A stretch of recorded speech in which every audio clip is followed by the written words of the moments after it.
Hi all, welcome to my channel CreativeAlys. I hope you are doing well, and I know that, like always, you all are waiting for a new Adobe Illustrator trick. Hence here is a new tip with which you can fade your raster images from one side, two sides, and let me be more precise. It doesn't matter whether you want to fade two opposite sides or two adjacent sides, and yes, three sides too, all you can do right within Adobe Illustrator. Even more, let me amaze you by telling you that you can freely fade any part of any raster image in Adobe Illustrator. So, basically, in this tutorial, I will be telling you all these tricks, and you will become a master of fading images. Before we start, I just wanted to ask you to hit the subscribe button at the bottom right of the video and click on the bell icon to ensure you do not miss any of the amazing new stuff from CreativeAlys. Okay, let's get started. This is the outline mode to preview outlines of the objects you have on your canvas. You can switch to the outline mode from top menu by clicking on View, Outline, or keyboard shortcuts Ctrl-Y in Windows and Command-Y in Mac. As we see here, our image is shown in its outline version. By pressing Ctrl-Y or Command-Y again, you will be switched back to CPU preview. It is worth telling that I have already posted another video for how to fade image in Adobe Illustrator. However, that tutorial provides the method for fading the image from any of the side. The video was very popular and trending. You can watch it by clicking on the link in the upper right corner of the video. Open the transparency panel, and by clicking the image on canvas, you will see a small thumbnail appear in the transparency panel. Next to the image thumbnail, there is an empty block, which is for opacity mask. You can either double-click the block to create an opacity mask, or click this button to make a mask over the selected image. When you make a mask, you'll notice that your image suddenly disappears. Of course, no worries at all, we will make it appear again. Now, we will create a rectangle using a rectangle tool over the image as a mask. To exactly view the borders of the image, we have to switch to outline mode. Select Rectangle tool from the toolbar at left. Create a rectangle over the image.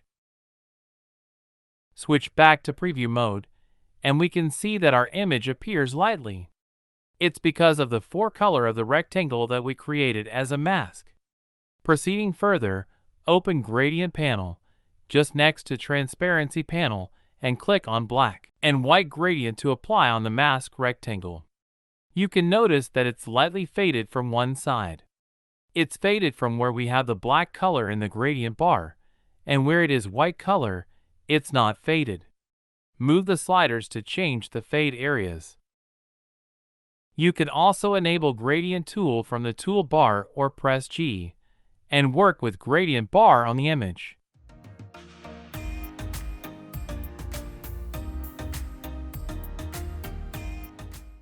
You would have noticed that its still sharp border appeared on the faded side, which means that it is still not faded completely, and we cannot blend it with any other background seamlessly. To fix this, double-click the black color on Gradient bar, and the color panel appears. Check that it's only case shown with 100% value, which means it's not a pure black color. Click on the top right icon and move to RGB. Now you have the pure black color with all the RGB values to 0. And you should now notice that the faded area is fixed and can be merged with any other background or color seamlessly. Similarly, do the same with the white color on Gradient bar. Double-click on the white color for color panel. The current value is 0% for K, which is a CMYK white, and not a complete white color. Turn the color to RGB for a pure white color.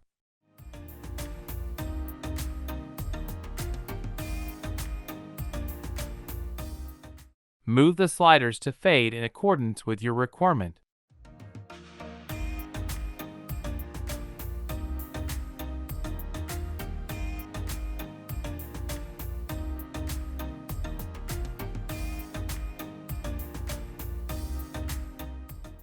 Once you are satisfied with the fading, open Transparency panel to move out of the opacity mask.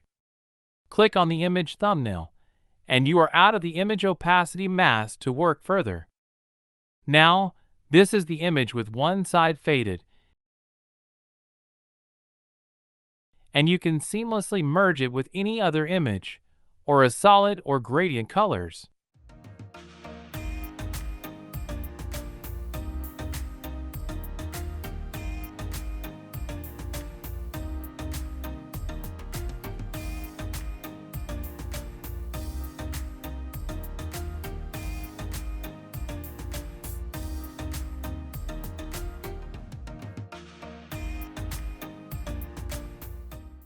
You can fix your opacity mask anytime if you think that it is not going well with the background. Move the gradient sliders, increase or decrease the fading area for a perfect fading.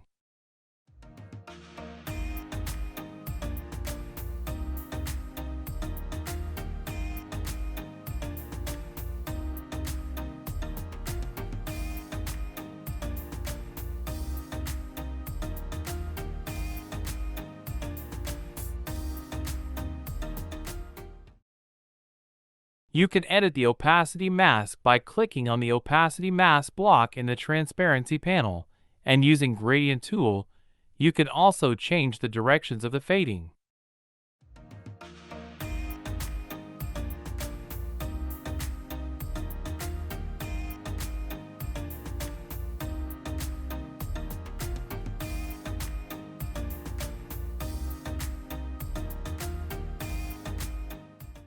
Here we are done with the fade for one side of the image.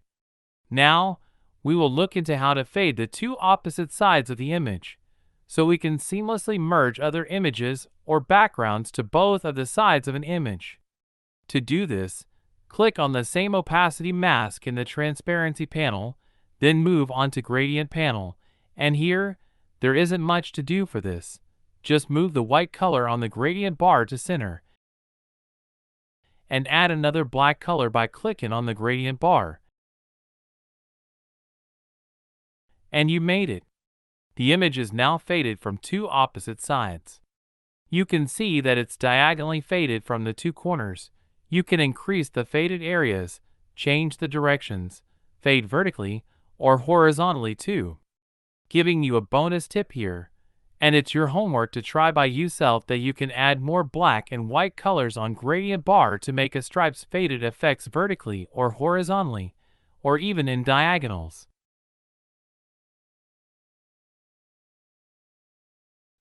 Now you can seamlessly merge this faded image with other images or colors from both sides. You can create awesome banners, flyers, brochures, social media posts, or any graphic design using this technique, and without moving to Photoshop to fade images, you can instantly fade your images within Adobe Illustrator and have your designs a creative and professional look. So moving forward, we will now attempt to fade the third side of the image as promised. Select the image, and click on the button Crop Image in the top controls bar. You'll notice that the image borders are now shown in a way that can be cropped from any of the sides or corners. Illustrator automatically detects the area to be cropped by analyzing the image using its AI technology. But currently, we do not want to crop the image, so just move the crop edges again to their original image size. Now, click the Apply button on the top controls bar. See, the image opacity mask in the transparency panel has been removed, but fading from both sides is still there. What it did is rasterizes the opacity mask over the image, and the new original image is now faded from two sides. So we have the option to reapply the opacity mask over the already faded image. Redoing the same process, create an opacity mask by double-clicking on the opacity mask block or clicking on the Make button. Switch to outline mode and create a rectangle over the image using Rectangle tool. Switch back to preview mode and apply a black and white gradient to the mask. As we previously have two-sided gradient, the gradient applied here was the recently created gradient, and, as a result, we have our image faded from 4 sides. We can remove a black color mark from the gradient to fade from only one side, making the total of 3 faded sides. You can also change the direction of the fading using Gradient tool. Now, we will move toward radial fading. In radial fading, we will be able to fade the image in a circular form. So, I am undoing all previous using Command, Control-Z, and getting the image back to its original state. You can release the opacity mask here from the Release button, and that makes the image and opacity mask objects separate. Here, we are back to the initial stage with the original image without any fading. Radial fading is very useful when placing people's faces in your graphic design projects that fade in a circle and blended with the background, giving a smooth look and feel. Let's get started with it. Using the same process initially, select the image using Selection tool. From Transparency panel, make an opacity mask, and click on the mask to activate it. Switch to outline mode to find out the image's whereabouts, and create a rectangle over it.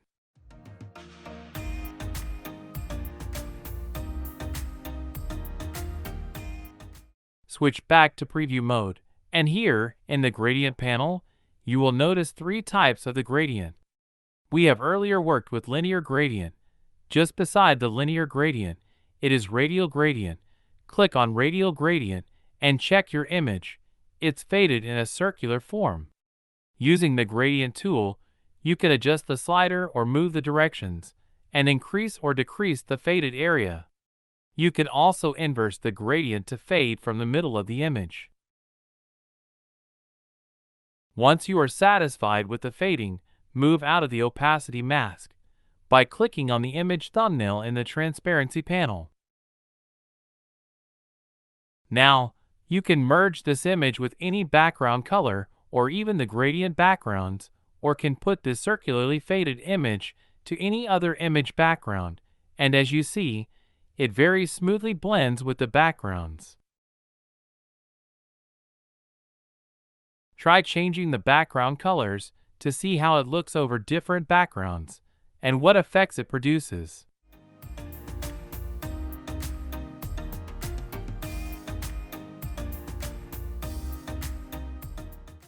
Moving forward, we are now heading toward freeform fading.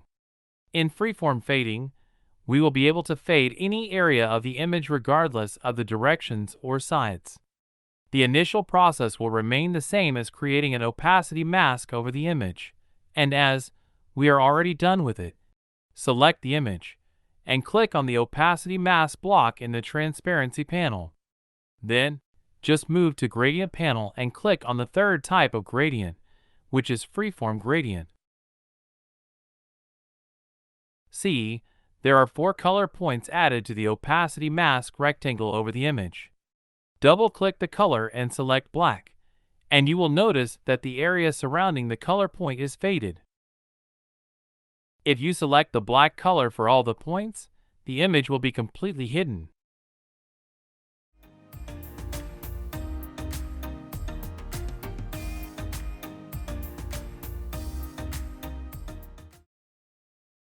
If you focus on the mouse pointer, you can see that over the mask just below the mouse pointer arrow, there is a small circle including a plus sign. This means that you can add any other color point anywhere you click. Here, another color point is added, and by double-clicking, its color panel appears. Select the color, white. Check that the image surrounding the area of the point is now showing. You can add as many color points as you want, and wherever you want. You can fade using a black color, and show using a white color. You can see how fading is done using the freeform method. Plus, you can move any of the points by clicking on the color point and dragging it to a new location. While dragging the color point, notice the surroundings of the image. It is fading as we are moving. We are fading the edges and unnecessary areas of the image. We just wanted to keep the woman holding her smartphone, so adding black color points from where we have to fade. Now, we have our image ready with freeform fading, and we can add it to any other background, and it's smoothly blended with the background to give a cleaner and nice look. From Transparency panel, click on the image thumbnail to move out of the opacity mask, creating a rectangle over the image, then moving it back by right-clicking the object, Arrange, Send to Back. Basically, we are creating this to serve as a background for the faded image. Try adding different colors to the background to see how the image looks over it. See that light colors appear the best as the image's original background is light, so it is better blended with these and looks good. We can also add gradient colors to the background to see how the image appears over it. By adding the image's original colors, you can see it looks awesome. Change the gradient type from radial to linear for a more better look. We're now just finalizing our background. Of course, you can make it more better by spending more time and selecting more better colors and fading, as, currently, I am just telling you the process for how to make this done. Adding some text at the top and bottom of the faded image, we're ready with a stunning social media post or a creative banner. I hope you enjoyed the video a lot. Do not forget to share your thoughts via the comments section, and of course, you're going to like this video and subscribe to this channel. Do not miss to click or tap the bell icon to make sure that you will be the first to receive the new video from the CreativeAlys channel. Also, it is worth mentioning here that we have a great website full of professional graphic design resources available for free download.